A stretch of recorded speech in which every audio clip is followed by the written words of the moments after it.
Eh, Empecemos. Filosofía. Significado etimológico de la palabra. Filo, búsqueda, sofía, saber o sabiduría. Es decir, filosofía es la búsqueda del conocimiento, la búsqueda de sabiduría. Sócrates se considera el primer filósofo porque fue el primero en la historia que tiene esta misión de vida de ser sabio, de buscar conocimiento, de dejar de ser ignorante. Eh, bueno, mini resumen: Sócrates entonces buscaba ser sabio, entonces le interroga de alguna manera en Grecia a varias personas de poder y estatus y en teoría conocimiento en estas áreas que a él le interesaba. Por ejemplo, le interesaba sobre la justicia. ¿Qué era la justicia? Así que va a, por ejemplo, jueces muy reconocidos, le pregunta retóricamente, de alguna manera, como eh, de alguna manera para provocarlos de alguna manera, sabiendo, o sea, exponiéndolos de lo poco que saben, y le preguntan, ¿para vos qué es la justicia? Eh, y bueno, lo trata como de dar una respuesta, de como de alguna manera tratar de satisfacerlo con lo que sabían, pero bueno, después se dan cuenta que no pueden definir ni dar la respuesta de qué es la justicia, eh, así que expone a varios de estos sujetos reconocidos ahí en Grecia. Así que bueno, como los hizo quedar como unos tontos enfrente de mucha gente, se recalientan y lo enjuician y lo condenan a muerte. Bueno, concepción del hombre para Agustín de Hipona. ¿Ok? Agustín de Hipona quería saber qué era el significado del mal, ¿no? O de dónde provenía y del bien. En principio, buscando respuestas según una religión que es el maniqueísmo.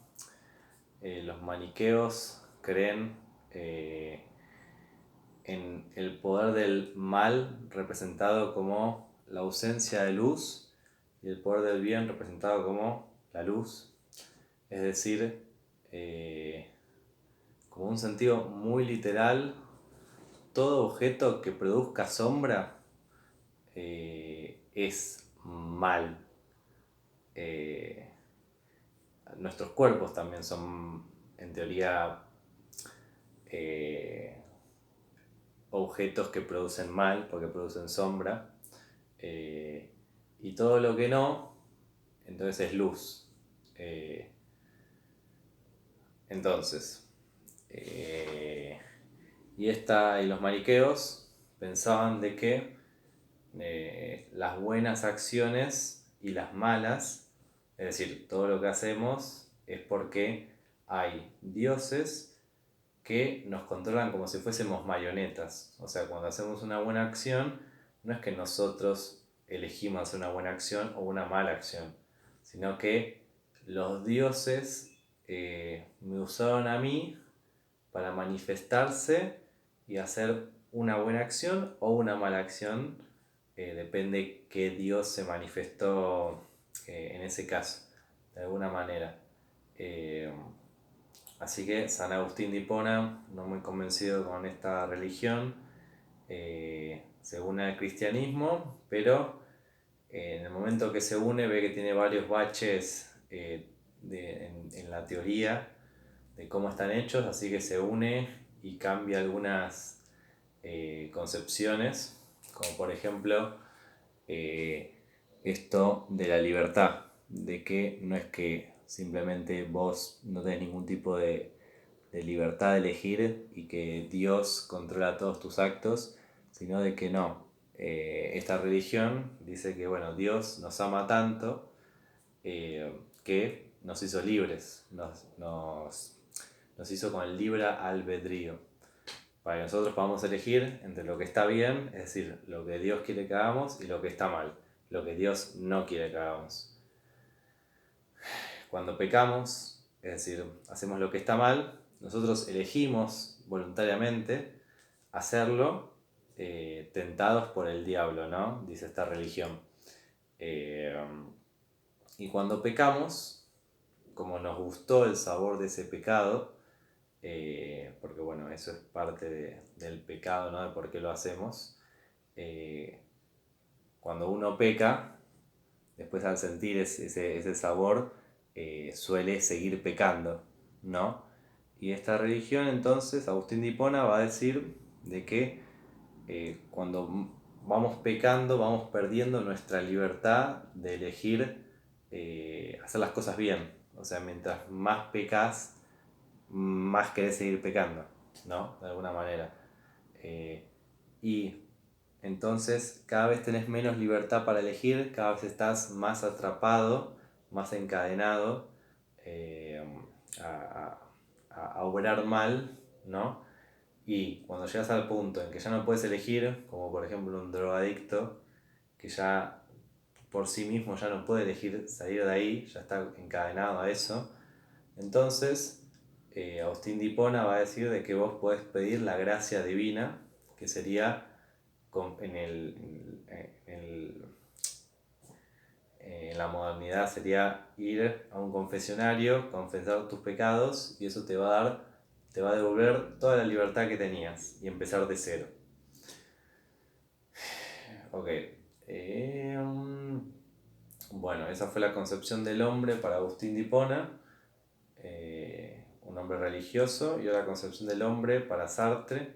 Bueno, Sartre es un ateo, vamos a ver la libertad entendida en sentido ateo.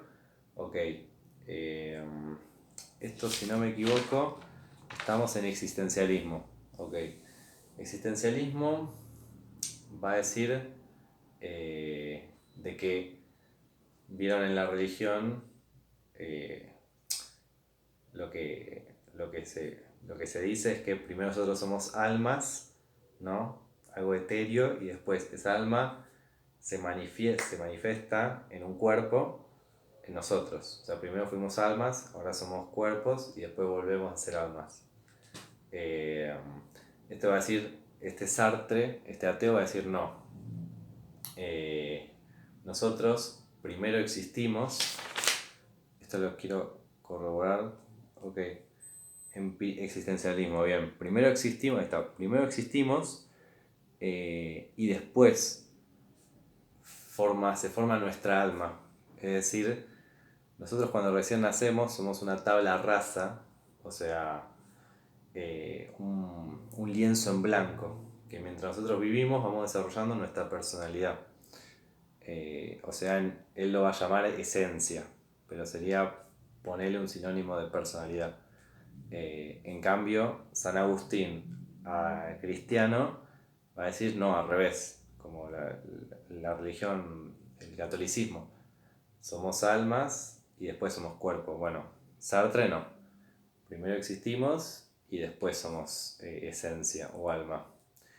Y él va a decir de que eh, todo lo que, o sea, nosotros somos el resultado de lo que hicimos con lo que hicieron de nosotros. Es decir, toda nuestra personalidad y nuestras acciones y lo que somos hoy es 100% nuestra responsabilidad.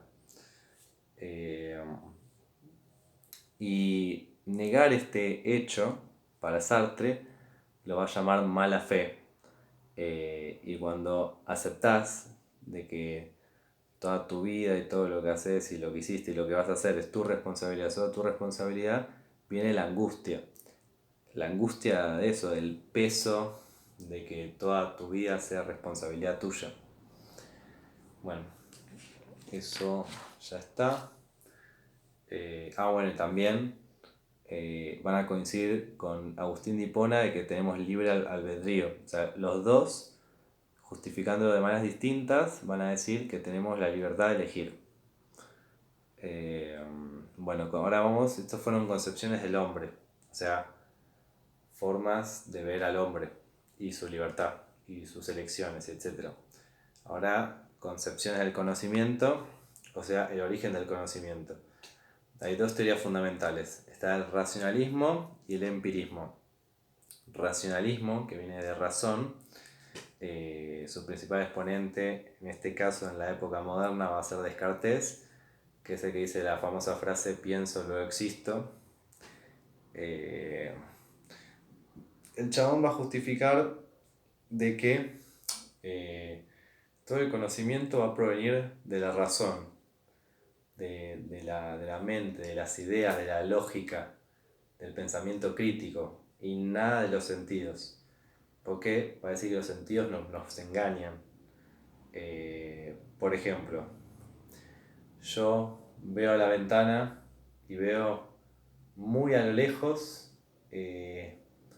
dos manchas negras caminando, ¿no? Con cierta forma humanoide, digamos. La razón que me va a decir, o sea, yo veo dos manchas que se mueven a lo lejos. La razón me va a decir, son dos personas caminando. Eh, pero, o sea, no está comprobado con mis sentidos, porque mi vista no llega a verlo. Pero la razón me ayuda a comprender el mundo y cuando los sentidos fallan, ¿no? Y después tenemos el empirismo, que va a decir lo contrario. Nosotros entendemos el mundo y el origen del conocimiento viene por medio de la experiencia, de los sentidos, la vista, el olfato, el gusto. Su principal exponente es Hume, y él va a definir esta idea de percepciones, que las percepciones, la forma como de ver el mundo, están las impresiones, que las impresiones es todo en base a la experiencia. Lo que veo, lo que siento, lo que huelo, que es nuestras percepciones más fuertes, más reales, más vívidas. Y después van a estar las ideas, que son menos fuertes que las experiencias, porque es lo que queda de ellas, ¿no? Por ejemplo, va a ser mucho más fuerte para él la impresión de una cama que estoy viendo yo ahora mismo. No hay nada más real para mí ver un objeto, una cama, que mi idea de una cama. Es menos fuerte, digamos. Es lo que queda de la impresión, de la imagen de la cama. Y él va a decir de que esta idea, de por ejemplo esta lapicera que veo acá, ¿no? Los sentidos me dicen se ve así, se siente así, huele de esta manera. Y si yo va a dar este concepto de idea compuesta, que son dos, o sea, porque acá por ejemplo da este ejemplo de la montaña de oro, ¿no? Que los racionalistas van a decir, pero ¿cómo haces para imaginar o pensar en una montaña de oro si nunca la viste? ¿No? Es un argumento contra el empirismo. Y este va a decir, no, porque solamente puedes imaginar una montaña de oro porque vos ya alguna vez viste una montaña en tu vida y ya alguna vez viste oro en tu vida. Así que teniendo estas dos ideas, ¿no? Ya en tu cabeza porque las viste y se te guardaron, vos podés combinar ideas porque las has visto, estos dos conceptos, estos dos objetos, los has visto en la vida real, los podés imaginar y los podés combinar, que esto va a ser una idea compuesta. Y acá va a finalizar diciendo, entonces, sin las impresiones, es decir, las experiencias, las ideas serían inoperantes. O sea, no podrías tener ideas sin haber visto eso antes. Después vamos con el positivismo. El padre del positivismo es Comte, que va a decir que la historia de la humanidad es progresiva, va, o sea, en línea recta. Siempre, mientras más avancemos estamos siempre progresando, siempre yendo a algo mejor. O sea, todo lo que es pasado, eh, no va a decir está mal como tal, pero es peor que el presente y el presente va a ser peor que el futuro. O sea, siempre vamos a mejor. Eh, y esta y siempre la humanidad, siempre desde el comienzo de la historia, siempre estuvo en la búsqueda de la verdad. Y va a decir Comte que mientras avanzó la historia de la humanidad en su búsqueda por conocimiento, eh, cada vez la pifió menos, de alguna manera. Cada vez buscó en lugares más acertados. Ponele que al principio buscaba respuestas mediante dioses u otros conceptos metafísicos, eh, es decir, que no se pueden comprar con los sentidos, los dioses o la filosofía o etcétera. Y después, porque como Comte es del siglo XIV, iba a decir, ahora con las ciencias al fin estamos en el lugar correcto. Las ciencias es la verdad absoluta. Eh,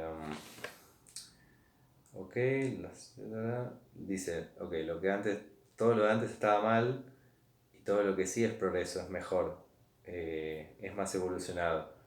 Todo lo que sea metafísico, dioses, que no puede ser captado por los sentidos, es un atraso. Dice, para él las únicas ciencias válidas son las naturales, matemática, física, química. Y acá viene cuando las ciencias hoy en día llamadas sociales, como la psicología, la sociología, la psicología, eh,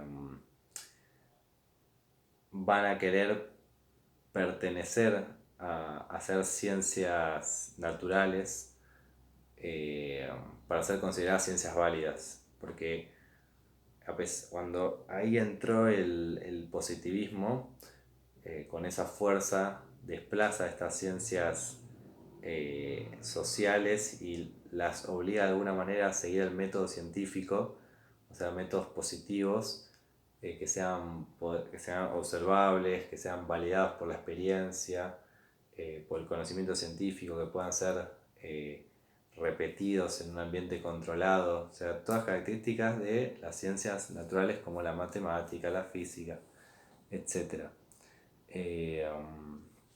Bueno, y en los últimos 2 siglos ya estas ciencias sociales, como sabemos, se van emancipando, se van liberando de este mandato, ya que las ciencias naturales y las ciencias sociales son distintas por una razón, estudian cosas distintas y no pueden seguir los mismos métodos. A ver, ¿qué sigue? Me parece, ok, concepción hegeliana de la historia. Ok, Hegel, ahora vamos a cómo Hegel entiende la historia de la humanidad. La concepción hegeliana de la historia va a decir que toda la historia de la humanidad es una sucesión de hechos inevitables. Es decir, va a decir, bueno, las cosas sucedieron así porque tenía que pasar y no había otra forma. O sea, como que la historia ya estaba escrita. Y va a haber un momento donde ya no ocurran más acontecimientos, donde la historia se acabe.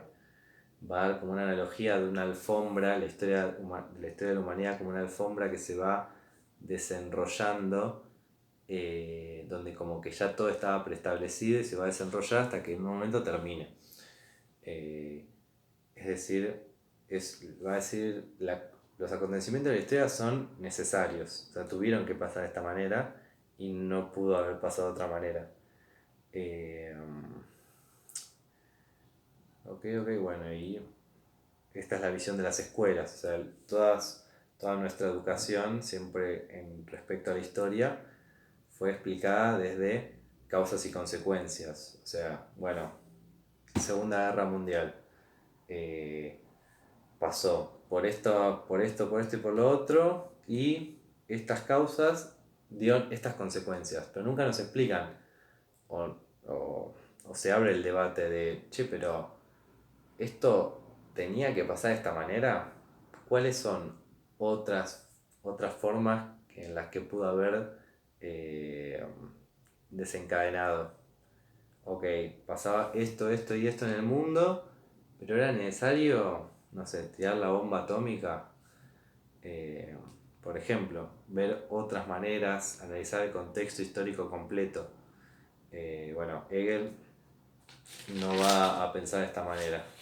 Y esto es lo que nos lleva a Walter Benjamin, que también el otro era un pensador alemán, este es un pensador alemán judío, y va a transmitir una visión de la historia en sentido contingente. Contingente significa, en este caso, que pudo ser evitado, o sea, o que pudo no haber pasado de la forma que pasó. Walter Benjamin va a decir, la historia es una sucesión de hechos evitables, o sea, la historia pudo haber tenido varios finales tranquilamente y el que tenemos es uno de ellos, uno de tantos. O sea, las cosas pueden haber sido de otra manera. Es una mirada contraria a la hegeliana de la historia. Y esta visión hegeliana que vimos anteriormente es la que favorece a las personas en posiciones de poder. ¿Por qué? Porque decir o sea, yo en mi presente soy una persona de poder y mi presente me gusta, ¿no? Estoy satisfecho. ¿Y qué voy a decir?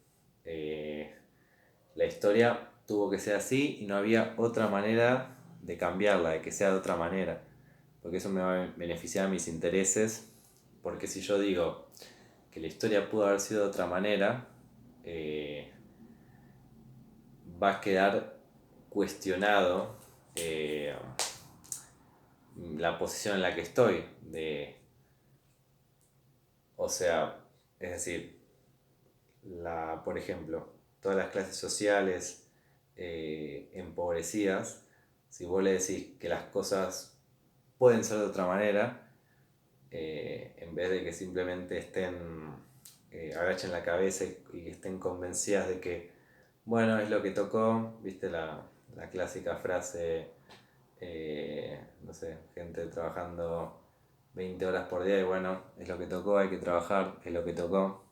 eh, Como muy domado de alguna manera. Bueno, este es el diálogo que impulsan, la mirada hegeliana de la historia. Bueno, Walter Benjamin va a decir, no, la historia es de esta manera, pero tranquilamente pudo tener millones de finales distintos, eh, y cada acontecimiento era tranquilamente evitable. Eh, Ok, la indagación del contexto histórico, para no quedarse con la versión final, esto va a decir Walter Benjamin. Bueno, y finalmente tenemos la relación entre saber y poder de Foucault. Foucault va a decir de que hay una relación muy estrecha entre saber, entre conocimiento y poder.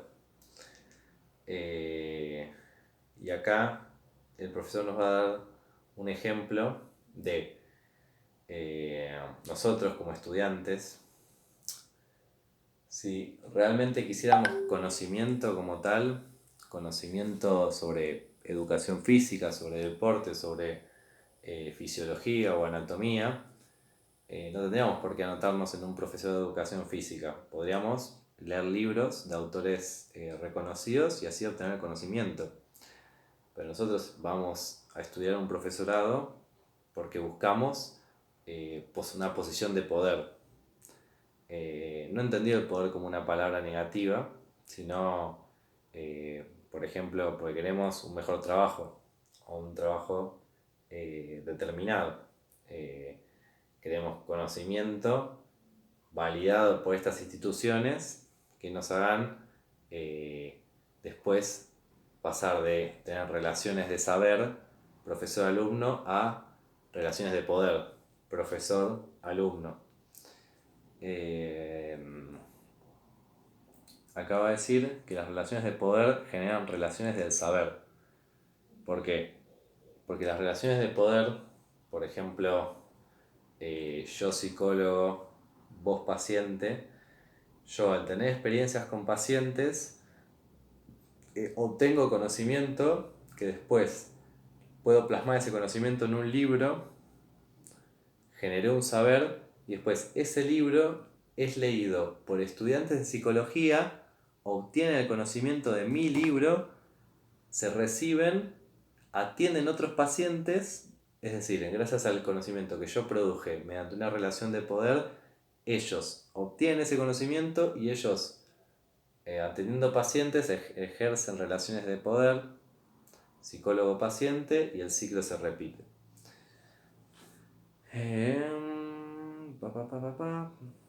Y creo que eso sería un poco todo.